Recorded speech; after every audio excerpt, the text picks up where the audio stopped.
দিনাজপুরের বিরল সীমান্তে নিজের জমিতে ধান কাটা ও মাড়াইয়ের কাজ করছিলেন কৃষকরা। এ সময় হঠাৎ বিএসএফ এসে ধরে নিয়ে যায় দুই কৃষককে। স্থানীয়রা জানান, শুক্রবার সকাল থেকে বাংলাদেশি নাগরিক মাসুদ রানা, এনামুল হক সহ কয়েকজন দিনাজপুরের বিরলে বাংলাদেশের সীমান্তের অভ্যন্তরে জমিতে ধান কাটছিলেন। এ সময় বিএসএফ সদস্যরা এসে দুই কৃষককে ধরে নিয়ে যায়। এরপর কারুলিয়া গ্রামের কয়েকজন বাসিন্দা ভারতীয় দুই কৃষককে ধরে নিয়ে সেখানকার সরকারি প্রাথমিক বিদ্যালয় মাঠে আটকে রাখেন। পরে স্থানীয় ইউপি সদস্যের মাধ্যমে তুলে দেয়া হয় বিজিবির হাতে।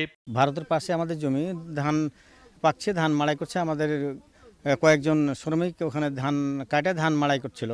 হুট করে আসে বিএসএফ দুইজনকে আটক করে নিয়ে চলে গেছে। এরাও মনে করেন যে দুইজন ইন্ডিয়ার, ধরে নিয়ে আসার পরে এদেরকে নিয়ে আসা রেখেছে। দ্রুত দাবি করছি লোকদুরা যাতে ছেড়ে দেয়। তারা কৃষক লোক, তারা কোনো ক্রাইমের সাথে জড়িত না। সন্ধ্যায় পতাকা বৈঠকের মাধ্যমে দুই দেশের 4 নাগরিককে নিজ নিজ দেশে ফেরত পাঠানো হয়। এ ঘটনার রেশ কাটতে না কাটতেই লালমনিরহাটের পাটগ্রাম সীমান্তে একটি চা বাগানের ছবি তোলার সময় দুই বাংলাদেশিকে ধরে নিয়ে গেছে বিএসএফ। দুজনের মধ্যে রিমনের বাড়ি পাটগ্রাম এবং সাজেদুলের বাড়ি বগুড়ায়।